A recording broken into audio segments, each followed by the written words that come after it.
All right. I appreciate y'all for taking the time this evening for really for this episode.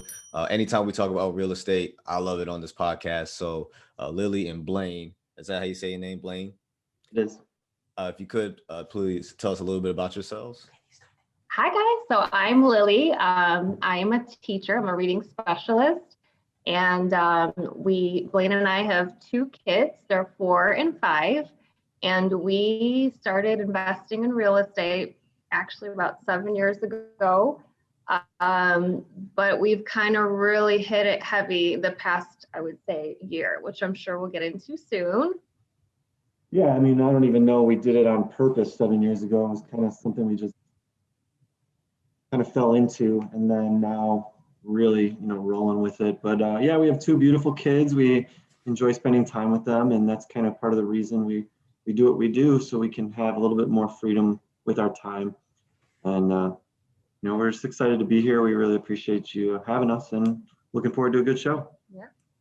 So what made you said you kind of transitioned into real estate by accident, kind of. What made you do that transition, and then why now or a year ago you started taking it really heavy? Brandon Turner on the Bigger Pockets podcast always says, I've never met a landlord with only one investment property, and that was us. We accidentally kind of fell into it. We lived in a place that we ended up renting out, and we even put it up on Airbnb as a short-term rental and did a lot of traveling. Yeah, and then we kind of just held on to it, and then we had kids and we were busy and 2 careers, and all of a sudden, I think we kind of started learning a little bit more about real estate. Blaine especially kind of started listening to Bigger Pockets, and he became a real estate agent. And, all of a sudden it was kind of like, okay, well, maybe we need to kind of look into this a little bit more. Yeah, I mean, when I originally was talking about buying my first property ever, ended up partnering with 2 of my friends. It was kind of almost on accident. We were all kind of looking for condos at the same time, and I was just like, hey, why don't we try to buy a building together? So essentially we kind of did almost like a house hack before we even knew what we were doing. And it worked out really well. We had ups and downs. We bought at a really rough time, like 2006. So it was like really peak of the market. And we lived there. We had lots of flooding in the basements and just worked and lived there, and then fixed it up slowly, kind of a long-term BRRRR, I guess you can call it. And then eventually kind of slowly turned it into an investment property. And that was really the first one. And like Lily said, we're really open-minded people. So once the Airbnb thing kind of came out, we kind of, how can we utilize this to help us out? And it worked out pretty nice for a while. And then, we kind of went away from it, and now we're kind of coming back to it. So it's always like a really nice option, I guess. And then we decided to buy another property, and we kind of flipped that one too. And now we got another one under contract. So we're on our 6th property now. We started flipping them and renting them out. But ultimately they were like full gut rehabs, and we did all of the work. Oh, wow. and Blaine's dad. Yeah. For the first 3, I would say. Definitely got to give him some props. I wouldn't be able to half the stuff that I can do now with him. Kind of guiding me along the way, just from simple, easy stuff like putting up trim to framing bedrooms and closets to plumbing and electrical. It's been a lot of him coming and helping me, to even Zoom calls with him, just like showing him pictures of stuff and telling me, all right, what do I got to do here? But yeah, and then obviously educating ourselves. We do a lot of listening to podcasts like yours, listening to books, just whatever we can to gain as much knowledge as possible to help us along the way. Yeah, actually, since we started scaling even more, there's a lot of work that we have divided amongst each other. And in fact, I even like the education part. So I listen to a lot of podcasts, And Blaine actually listens to I mean, I read as well, and Blaine also listens to podcasts, but the majority of the stuff that he's doing is he's listening to a lot of books, usually listens to them audiobooks. And then we'll kind of come together and like, we'll be sitting at the dinner table with the kids and he'll be like, so what'd you learn today or whatever. And we just share information as much as we can because we are so strapped on time. How did y'all figure out who takes what responsibility? With everything, you mean, or just with that? Like when it came to like, you know, the flipping real estate. Well, I think it took some experience, some conversations when we realized there were things that we, you know, that he was better at and I wasn't, you know, or vice versa, or things that I really didn't like or that he didn't necessarily like. So for example, like, you know, now we have some more properties and we had to get a contractor because they're going to do it all. Yeah. But at first I kind of started with the managing of the contractor because I found the contractor. And then I realized like, I didn't really like doing that. You know, I love to network with people. I love to, you know, communicate with people. And all of a sudden the contractor and I were kind of buddy. And I think we needed a little bit more of a leadership role. So we had a conversation. I was like, you know what? I think I need you to do this. And that was kind of his strong suit. And then we figured that out. So a lot of like, you know, the networking, as far as like networking with investors is kind of what I enjoy doing, what I like to do. And Blaine, you know, he's got so many other different strengths. And then of course, with like the actual working at the properties, I mean, he does a lot of framing, tile work, you know, installing, you know, vanities, toilets, what have you. Those are not necessarily things that I am very good at, but I do the demo work as much as I can, and I do a lot of the painting. So it's really, for anybody, it's going to be a learn as you go type of situation. I think for anyone, especially people that are, you know, starting out, you're going to figure it out that, okay, this needs to be done. Who can do it and when can it happen? And then you just have to be a good team. And I think that's one of our biggest strengths is that we are just a really good team together, and we can really understand like who can do what, when it needs to be done. We reorganize things, and we never ever take time away from our family together with our kids. So we always make sure we may lose a lot of sleep, but Yeah. you know, whatever we can do to get the project done, you know. So like she said, you know, it's all based on your skills and that's why we're always constantly educating ourselves. Also, like I read, for example, the book Managing Rehab Costs. And so I read that book. And so I was kind of like, okay, I think I got this. I think I figured this out, and I started making spreadsheets. So now when we go in to look into different properties, like that's something I'm like responsible for. I do, you know, I work on all of that, you know, how much the rehab is going to be. Whereas Blaine is a real estate agent. So when we look at a property and we look at the ARV and the numbers and everything like that, and what that, you know, what the offer should be and where we need to stop, that is more of his specialty. Yeah, so I have to have good faith in her numbers. Do you have a template that you could share? Because I know a lot of people. Definitely, I can share it. Yeah, a lot of people I can use share that. it. I actually use the template from, that was from the book. I just kind of rewrote it on a Google Doc. So absolutely, I can share that. Yeah, because a lot of people, they find themselves going over budget a lot. And I know like as you get excited going through the process, like, oh, I could do this, I could do that. You know, even though I've seen the experts go over their budget, but they're like, oh, I don't care, it's gonna look great anyways. How do you use?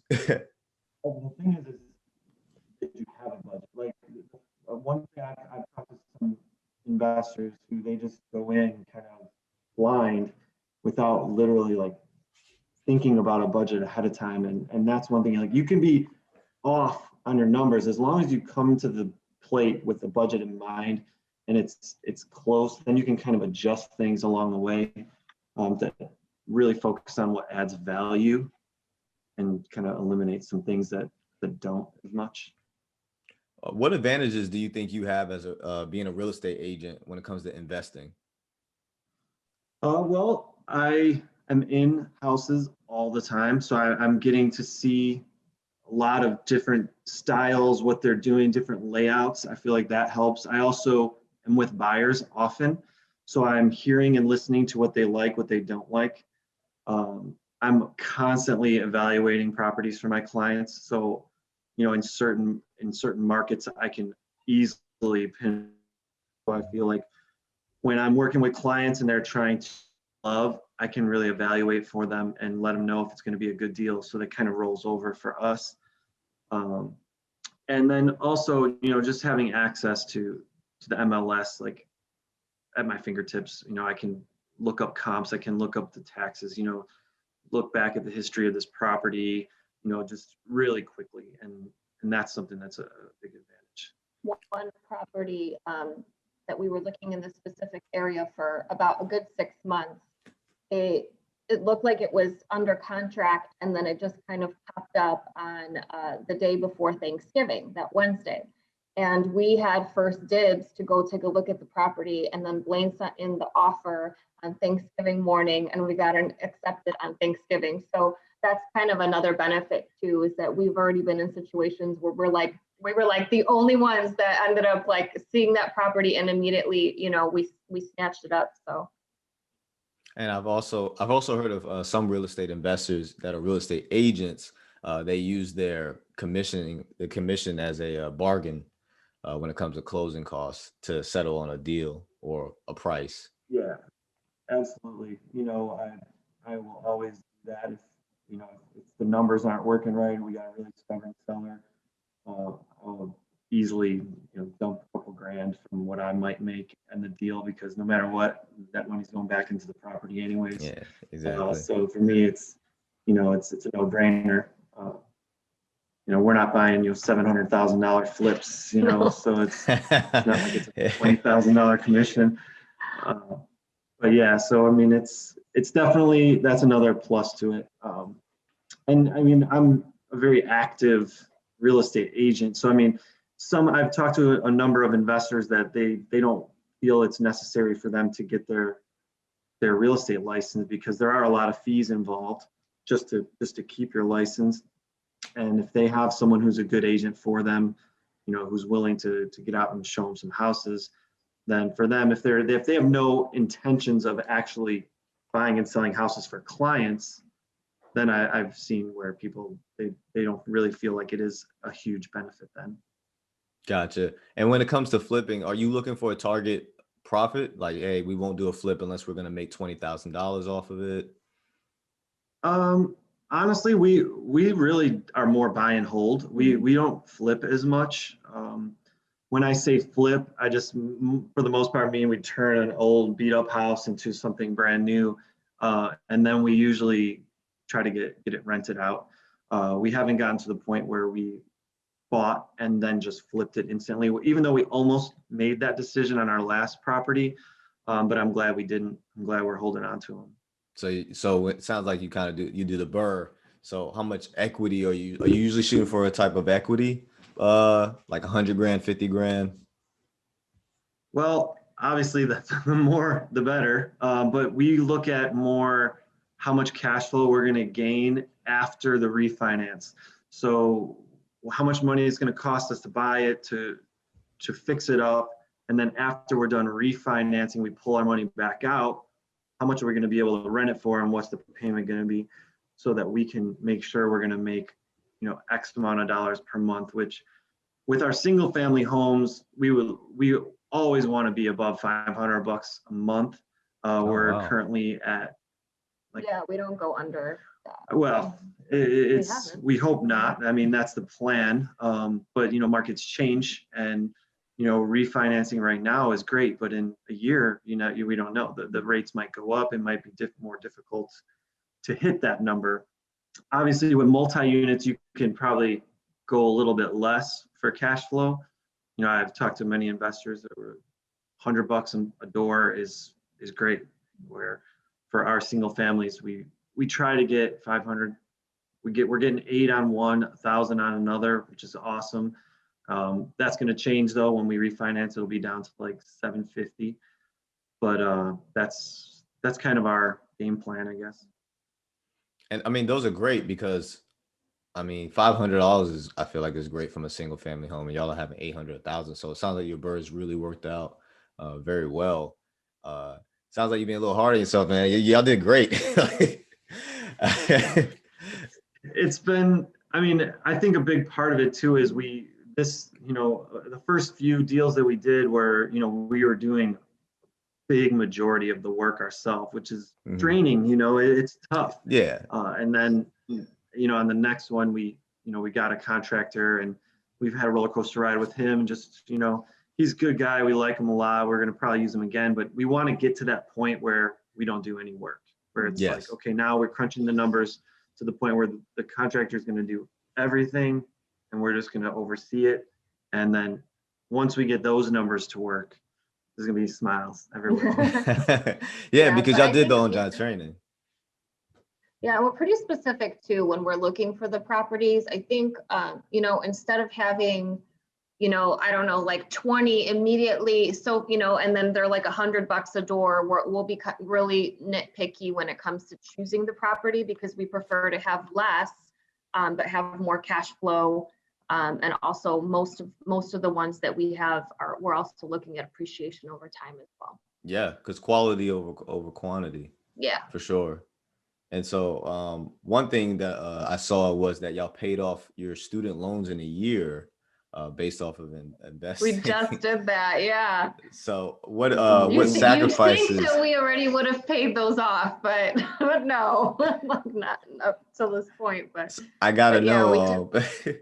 I gotta know what sacrifices and challenges y'all come across with doing that, because $32K in 1 year, I mean, that's a big chunk of one's annual salary. Yeah. Yeah. I mean, we really, that was one of our goals, was to get those looming education expenses, off of our backs. And we kind of planned on, all right, one of these properties, instead of taking the money out and going buying another property, or at least taking all of it out, we're going to just get rid of these loans that have been just looming, and they're going to be there forever. So we need to just get them done. And, we did. And the successes and challenges was really, the challenging part was obviously, doing the work. We did a lot of the work on our own, kind of living through, juggling 3 different kind of jobs, I guess you can say, with the teaching and the real estate, and then working on the house. And the one thing that, because of COVID, everyone was trapped in their houses. We couldn't go anywhere. So we were like, well, let's just knock this house out. Let's get this thing appraiser ready. And that was really, once I'm like, okay, once we get the kitchen done, once we get these bedrooms finished, we can get a refinance done. Even if the basement's not done, we should be able to pull out, enough money from a refi to pay off the loan and still have almost 100 grand in equity in the house. Nice. We've taken our kids to the job sites so many times. I mean, there were moments where, we couldn't, especially also with COVID, we couldn't get really a sitter. And if grandparents were unavailable or what have you, like, there were moments where we had to get certain things done, and the kids sometimes would sit there at the job site and would bring I get it. I totally get it. Picnics, all of that stuff. I mean, there have been a lot of sacrifices. And then the big one for us, I mean, we don't watch any TV. And if we ever do, it's like HGTV, because we don't have time. And then we just try to maximize every minute that we can. And we don't sleep. There were times where I was like, oh my gosh, I feel like we're back to having newborns or something, because we hadn't had more than 4 hours of sleep in a night, because we would have dinner, and then typically Blaine would leave and I would put the kids to bed, and I would be working on, inputting data or whatever I needed to do, ordering things for the rehabs and stuff like that. And Blaine would be working till 1 o'clock in the morning at the property. Yeah, kudos. Because I always use this analogy or this example. Dave Ramsey always talks about how when he was writing his book, he took care of his family during the day, and he wrote the hours of the day that he wrote his book was from 10 o'clock at night to 2 in the morning because he had to take care of his family during the day. And so that's when you know you want it bad, when you're willing to lose sleep, when you're willing to be in the wee hours of the night. I've never rehabbed in the middle of the night, Blaine. I usually stop at sundown. So I'm like, all right, I'm out of here. And I stopped That's my favorite painting. time. That's when he starts. Like, I get to bed, and then I head to the property and stay until, 1 in the morning, whatever time it is. And just, but that's the one thing, like, and I like what you said about Dave Ramsey. We don't ever want it to take away from our time that we have with our children. Our children are really young right now. It's like, that's, in my opinion, 4, 5, 6. Oh, that's all we know really is that age with them. But like, it's like the funnest time in their lives, and Yeah. We want to enjoy it, because it's going to be gone really fast. And we can't get it back. So if we want to make sure that we're there and we're present with them, and we'll just work around our own schedules, our own date nights or whatever. Our date nights, want to know what our date nights are? When we go to the our daughter calls the yucky houses. So whenever we do get a babysitter, our date night was we'll go, we'll get in the car, we'll get like maybe, Dunkin' Donuts, we'll go crazy. And then we go to we'll go look for properties. But it's fun. We enjoy it. We get time together. It's fine. I'm glad y'all we're brought up painting that together too. sometimes. I'm glad y'all brought that up about family Yeah. because I think a lot of people, including me, I get caught up in the goal. And so a mirror is my balance because I will just be go, go, go, go, go, not get any sleep. And then I'm too tired to spend time with family or do family functions. So she's like, yo, you need to go to bed because you need to have the energy to make sure you take Junior outside to throw football or take the kids out to get ice cream, like something like that. So I really love the fact that y'all brought that up because there still has to be a work-life balance while you're still obviously pushing towards your goal, but you will be tired. And the family does come first because you're doing it for the family, so what's the point of doing all this if you're not going to make sure that the family benefits? And it's not just in a monetary way, it's time because the kids remember time. I don't remember what I got for Christmas at 10. But I do remember when I used to go camping with my father, when I went to Cooperstown with my family for baseball. So I remember those moments. So you're definitely doing the right thing. I really appreciate that. And I would really like people to hear that too. That family's really big, to not forget that. And I like their dates, the yucky house. It's like, are you guys getting another yucky house? The kids remember that. They remember that. Like, mommy and daddy always made time for each other. You know what I'm saying? They remember that growing up. So not, daddy was always working. Mommy's always working. Because they remember that too. Absolutely. Yeah.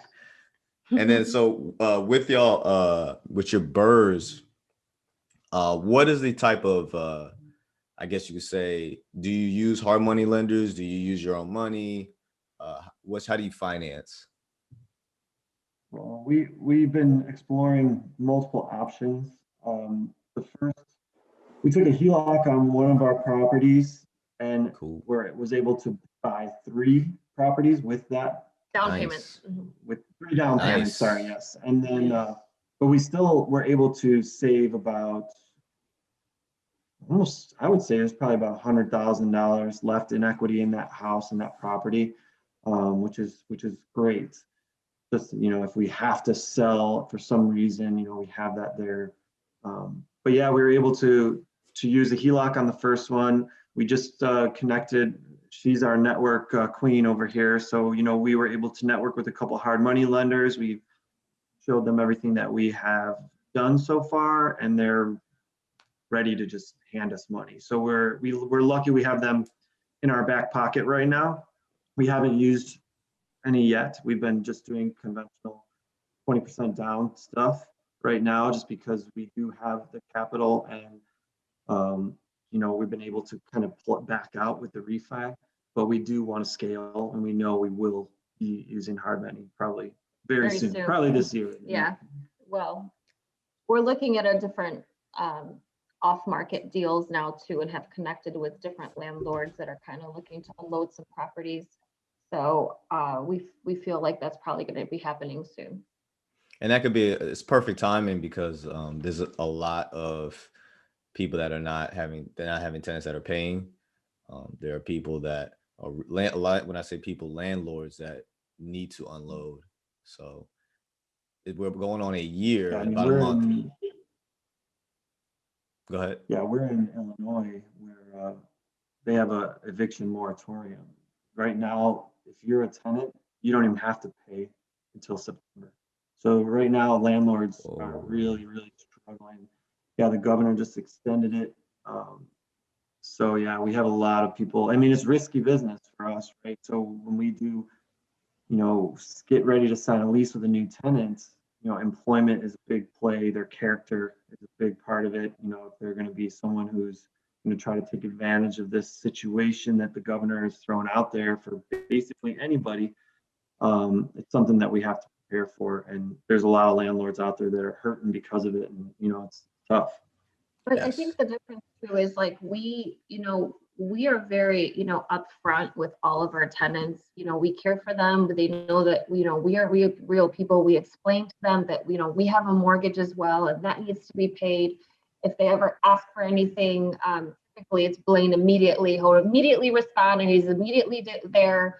And, before there, we haven't had any like crazy issues, just because if there is anything minor, he's like, I prefer that you call me and I am there and I will take care of it before it is, the toilet leaking and all the stuff that's here and all the horrible stories, because they'll call us when it's something minor. And, we usually, we invest about a half hour away distance from our house. So we've done that specifically just because we self-manage, but we're there, for them. And so we've been very lucky with the tenants that we have, but I think that also plays a big factor in No, it it as well, just does. having that connection with people.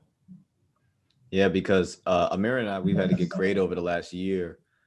We've had tenants that did stop paying. They actually thought rent was canceled. Hey, I don't have to pay anything. Which, hey, yeah, you don't have to pay now, but that will, cure on you at the back end. You'll have to pay it all back.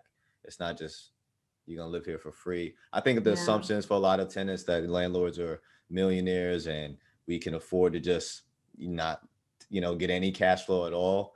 And so, like I said, it's been a year now, right? March is when everything kind of plummeted, and rent. You had the moratorium and the deferrals and um, what was the other ones called? You had the deferrals and forbearances, yeah.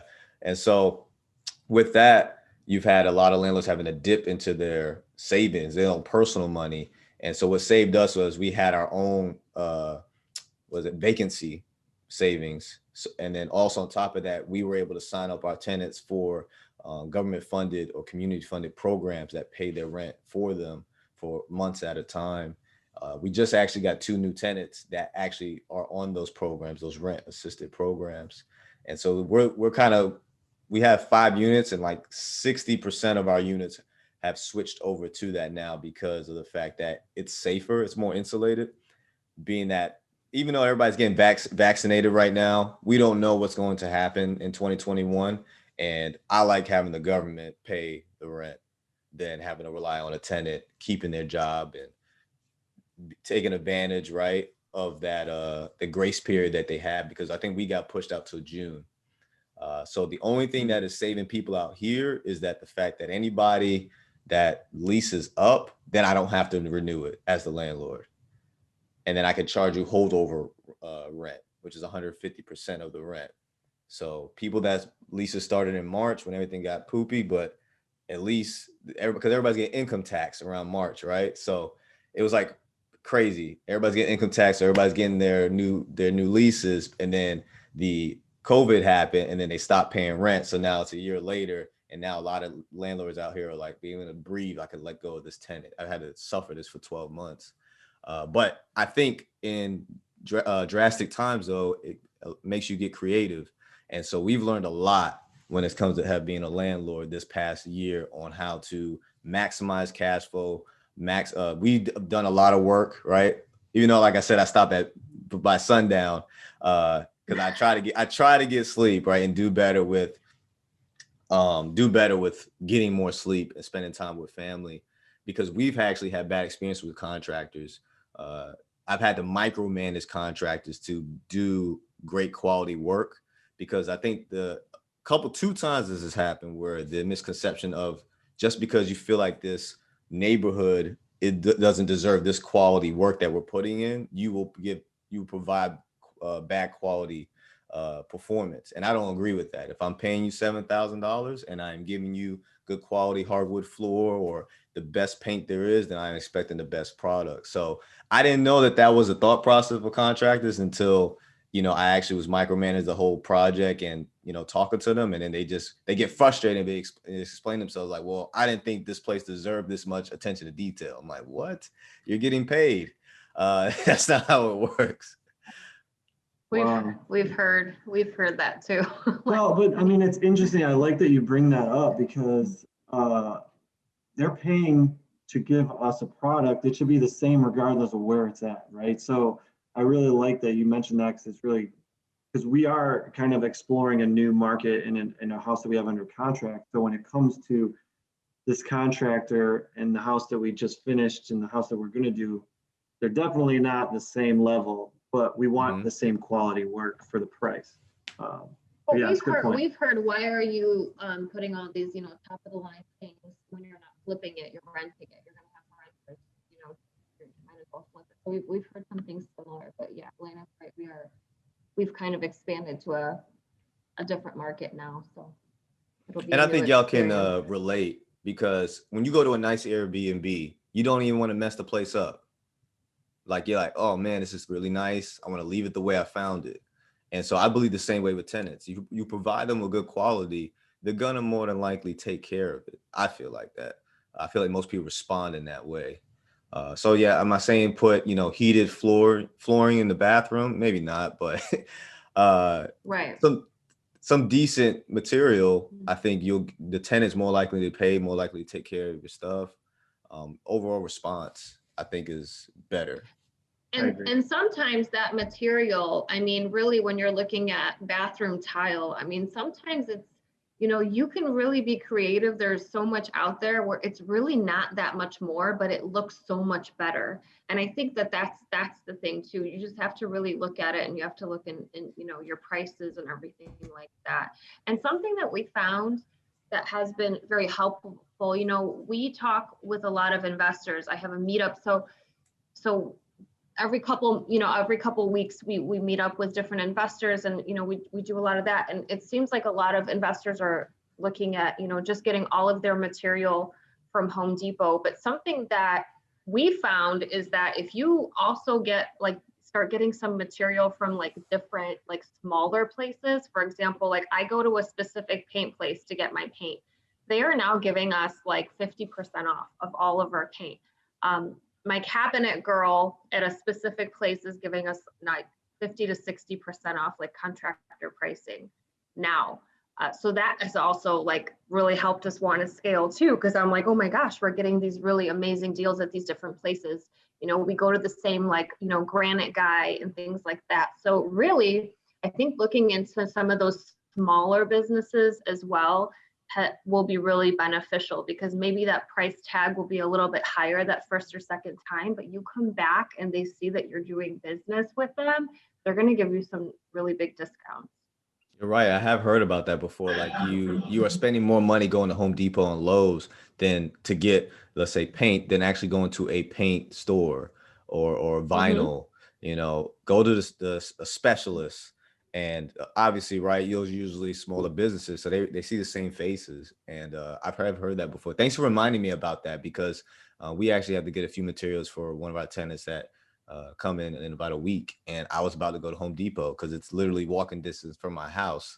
But I got to get out of that habit because you do save money. Don't get me wrong. We still go, but yeah, but I mean, certain places, it's just something I feel we had a recent conversation that we feel we need to utilize a little bit more, even more of the small businesses. I think that now with COVID, I mean, that's even, even a bigger motivator to go ahead and do that in order to help those businesses out. But yeah, but they really appreciate it. And here's the thing, you have to ask.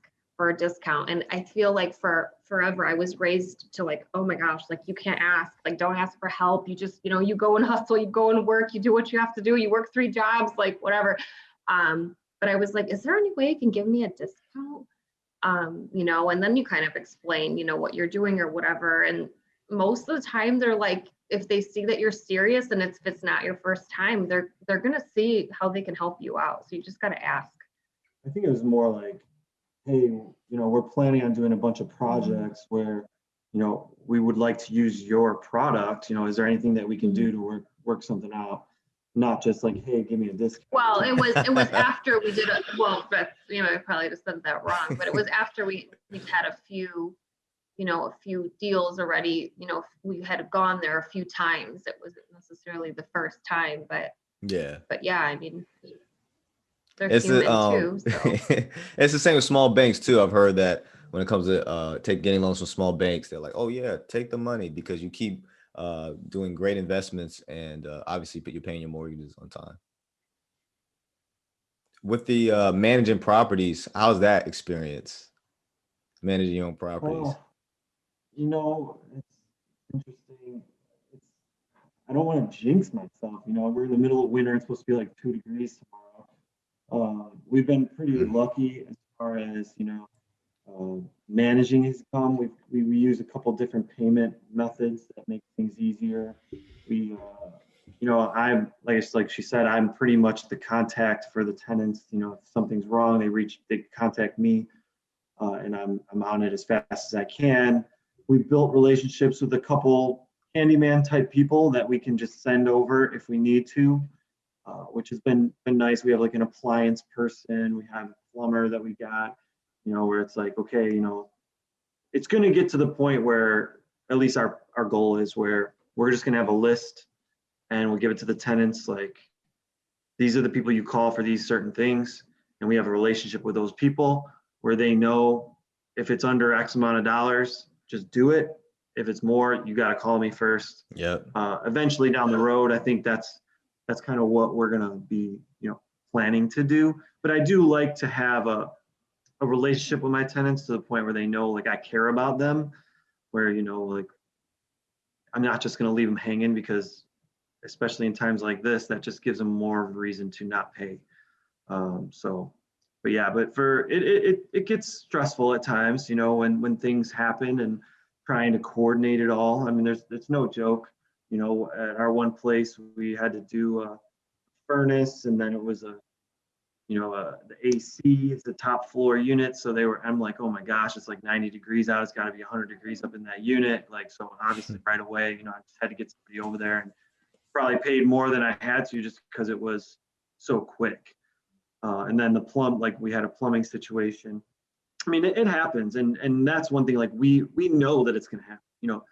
It's not something that, we're going to just fly, and get through without some sort of problem. But we do, our newer homes, we've been kind of doing complete almost renovations where our CapEx is probably less of a worry, where they all have new appliances, new furnaces, all the stuff is brand new. Yeah, everything. So we're hoping, even if something does go wrong, we have some sort of warranty backup just because it's a brand new product. Yes.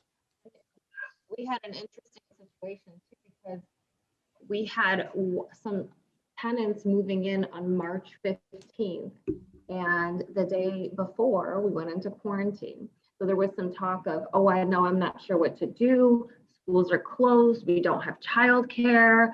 We don't really have to pay, blah, blah, blah. And we literally went over there and we had tried to find, the solution to their problem. We literally were looking for childcare for them and to see how we can help them out, and I think that, like I said, I just think that being there for people and seeing that you care about them and you're there, they ended up figuring it out, as we all did, because nobody had ever experienced. Oh my gosh, you guys, our dog is on this. Sorry about that. Yeah, you're fine. But I think being there for them, you know, and kind of showing them that, you know, we're all trying to figure this out. We're going to help you. I mean, I literally even called my mom to see if she had any availability to watch their child, because they were essential workers. And, but, you know, we all made it work and we all figured it out. So, you know, sometimes you just have to nurture almost like that relationship a little bit. And sometimes I wonder if it's a little bit too much, but we don't have, you know, like I said, you know, we don't have like this plethora of, you know, rental properties. We have some really good quality, like, or properties. I mean, this last one that we, actually our appraisal for our refinance is tomorrow. But this last one was an $80,000 rehab. So, I mean, there were like redoing these from the ground up almost. What are some things when it comes to the appraisers, what are some things that you've noticed is probably gives you your best bang for your buck as far as rehabbing a home? Well, kitchens and bathrooms, obviously, definitely the things that, you know, when they look at comparables, they when you give them like a high price comparable, if you got a kitchen that's got brand new cabinets, not painted, you got nice countertops, you got stainless steel or really nice appliances, and the other one does, then they're going to give you that same quality level as far as the price is concerned. Obviously, square footage plays a big role in it. But every property that we have ever rehabbed, we have either added a bedroom or a bathroom or both. So, you know, even one of our first ones was a 3-bed, 2-bath. We made it a 3-bed, 3-bath, and essentially made it a master bathroom in that one because it didn't have a master bath. You know, this last one we did basically the same thing. It was really a 2-bedroom, 1-bath, and we made it into a 3-bedroom, 2-bath house. Awesome. And opened up walls. We do a lot of busting out. Yeah. Open floor plan. Yeah. Yeah, I'm pretty sure that boosted the heck out of the ARV with that. Yeah, I mean, that's something that we always, you know, that's the how right away at the beginning. How can we get this ARV to be where we want it? And if we can't think of a way, then it's like, okay, well, maybe this isn't the deal for us.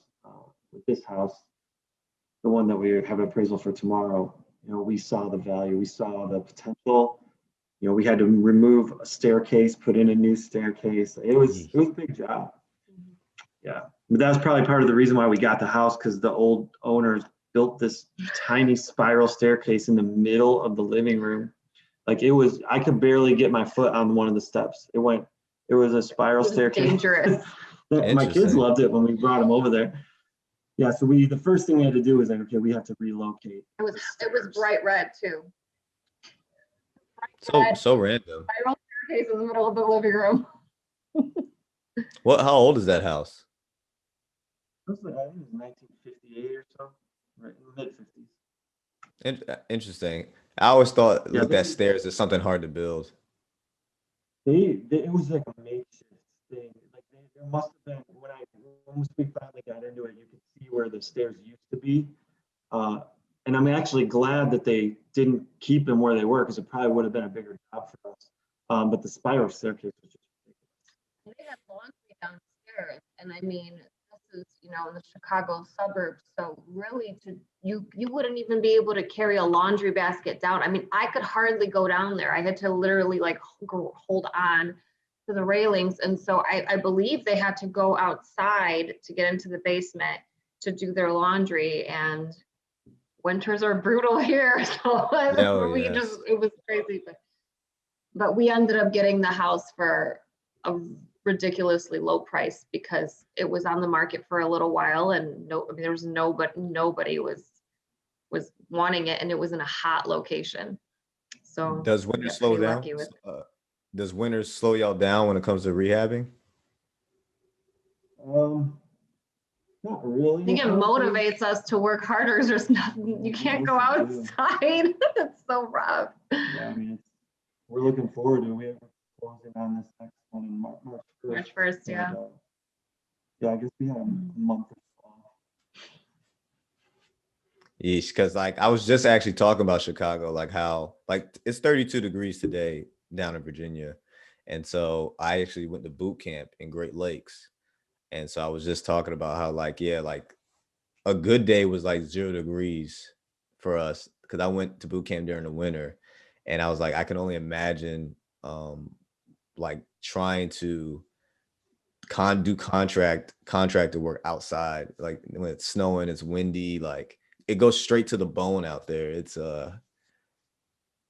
Yeah, I mean, when it comes to, yeah, the exterior work for sure. I mean, this new one that we have under contract, it will need either new siding or it needs to be painted because it is made of wood. Is that correct? But it needs new windows and probably new roof. So I think that our Blaine's meeting with our contractor tomorrow to really look at that whole scope of work. And but I think that part may slow us down a little bit, but there's still so much to do in the like interior of the house that I think we're gonna be all Yeah, right. I don't think it's gonna slow us down. It's just gonna be, Push we're back, gonna do but I that. mean, We'll do the inside first. yeah. And yeah. Yeah, that makes sense. And earlier, because we were saying some acronyms. So ARV is after repair value for those that don't know. And then HELOC is home equity line of credit, which you can always keep dipping in once you obviously don't use it all up. But these guys are so great. They still had 100 grand left in their home, even after taking out a certain amount. So like I said, y'all done great BRRRRs, really, to take out that much money and still have so much equity left over. And so really the epitome of quality over quantity, I think y'all have touched on that pretty well. So please, for anybody that's listening, when it comes to properties, I think a lot of people get caught up when they see people on these podcasts, like I got 200 units in a year, right? A year and a half. And they get kind of caught up in that because that's the goal. But maybe 10 is really all you need to be financially free and have a decent amount of cash flow, or 6 or 7. It's market based. And your cash flow in your area works for y'all, and it is very possible. To me, for out here, it would be a stretch for me to get $500 on a single family home. But for multifamily, I can easily have $1,000 a month on like a duplex or a triplex out here.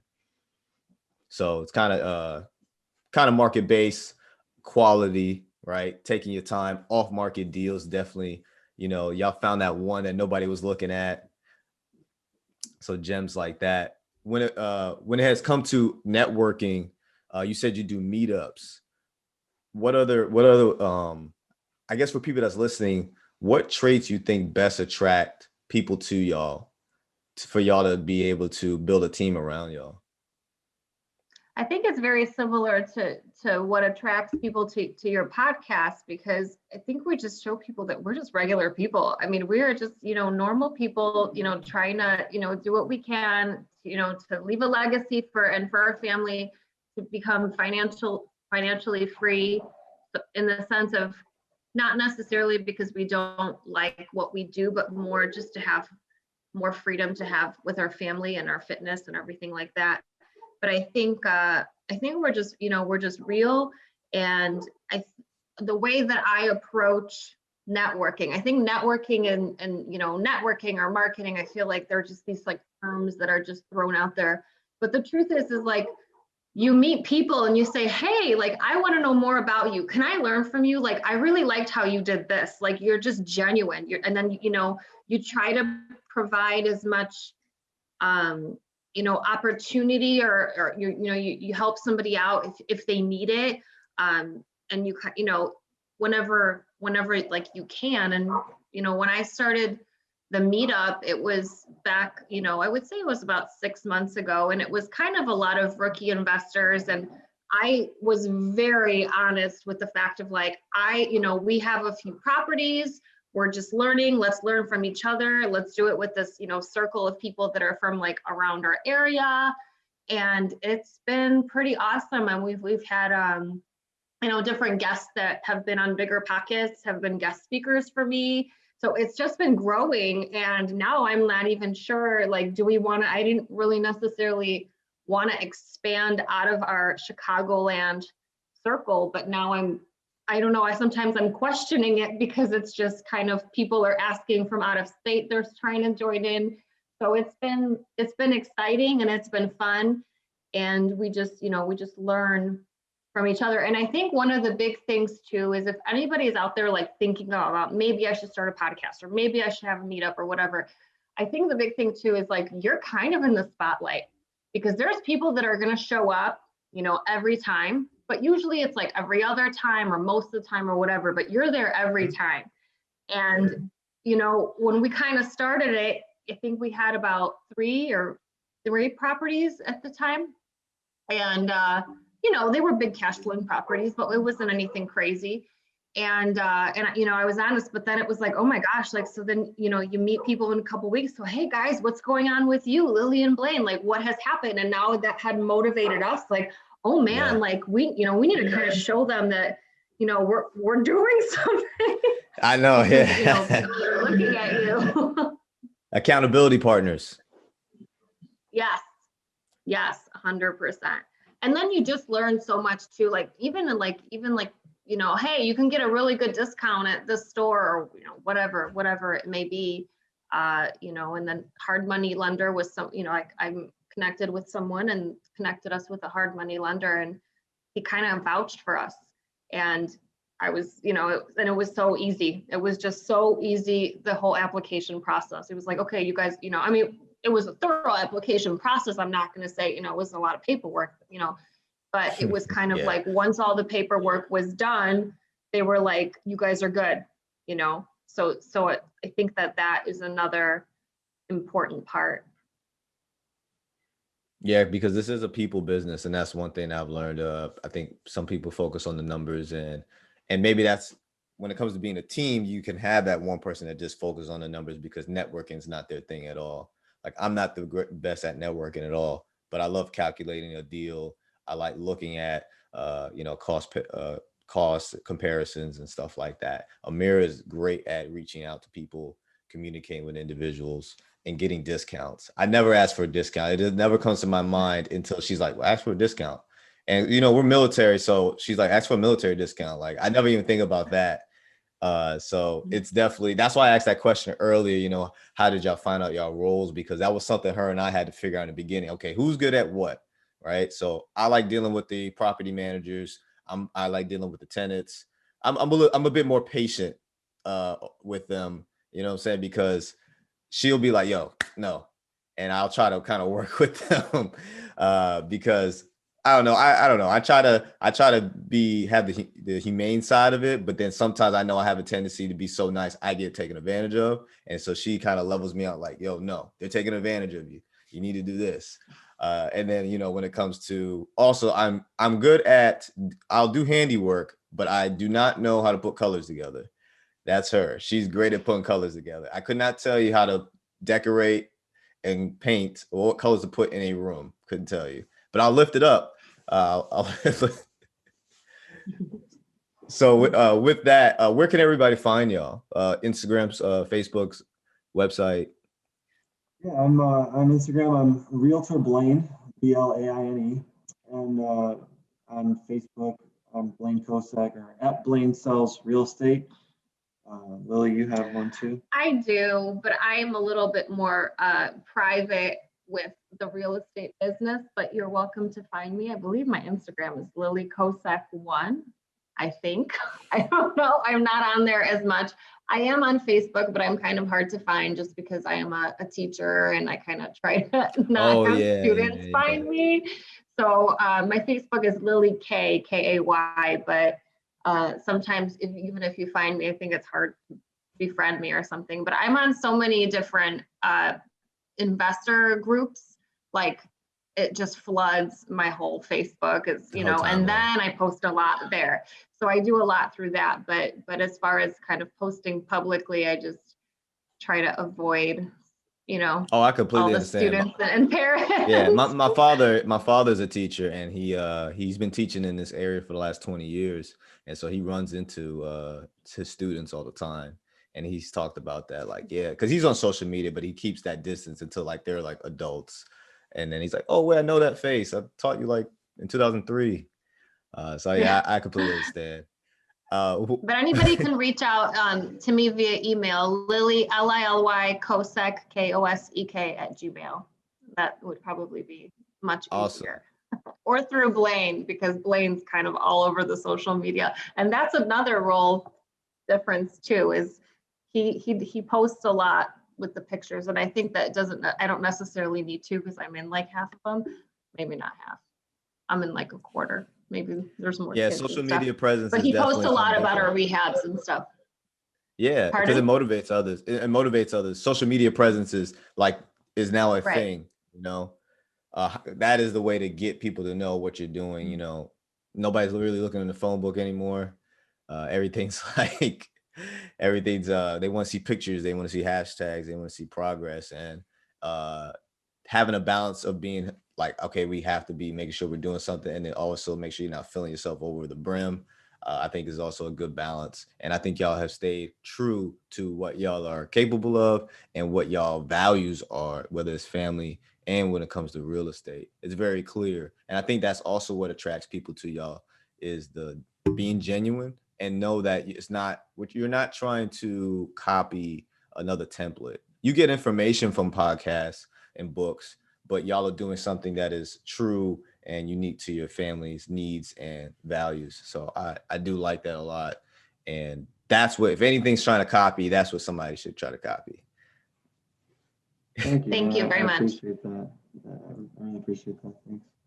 And so what would you consider like your rich state of mind? What gets y'all up into where y'all can average 4 hours of sleep and keep going? Because it's more than just, I just want to do this. It's got to be something in here that gets y'all going every day like that. Yeah, I mean, obviously we want to prepare for, our future, our kids too, making sure that they have everything that they'll need in the future. But it's just, time, not being, constricted to certain things, and being able to kind of control our own time. And I feel like the more that we can scale and focus on cash flow and building wealth, the more freedom we will have to control our time the way we want to be able to be with our kids, go to their games, go to the recitals or whatever it is that they're doing, and then still be able to do the things that we love. Like I'm a musician, and doing different things that we love to do. We're also very active. I ran the Chicago Marathon last year, and we both kind of work out, so we do a lot of stuff outside. And I think these brutal winters here are, our next goal for hopefully within 3 months is to buy a short-term rental in Florida. So then we can Airbnb it most of the year, but just block out, certain weekends and dates and things like that, and travel with the kids there. Yes. So that, we traveled so much before we had children. Then we had children, and which was fine and great, but now, I think that they're a little bit older, and we've been so busy, that's kind of been a little bit on the back burner. So we're ready to, to take them kind of all over and just, live that kind of life of being flexible and putting our family and our health first. So, being active. Yeah. Because I can't go outside and go for a run, and I don't like that right now. Yeah, that was why we so I'm big on fitness as well. We really, Amir's a yoga person. I like to run and lift weights and stuff. And so we bought a tonal because we weren't allowed, military, we're not allowed to go anywhere, not even to outside gyms, even though a lot of people have opened up their facilities. So we bought the tonal, the mirror workout machine, and that's kind of been keeping us active indoors as much as possible. And then she'll watch YouTube for the yoga, and then tonal has yoga as well. So we just try to get creative to where we can maximize the time, because we have a gym. I work on a ship in the Navy, so we have a gym there, but the water is also too cold. And so, but it also takes more time to go drive over there, work out, and then go to work. So it was way more time effective. Just go downstairs, work out, come up, take a shower, and then go to work. And I think as you get busier and busier, you're trying to find more ways to be more time efficient. And so even though just consider an investment, people may be like, oh, I don't want to spend $1,000 to do X, Y, and Z, but you make more money actually by investing in something that saves you time, so you can work on the things that make you more money and time with your family as well. Absolutely. So I really appreciate you, Blaine and Lily, for taking the time. I think y'all really gave the family essence to this episode, and I think people needed to hear that. you can grind and spend time with family, and that's very important.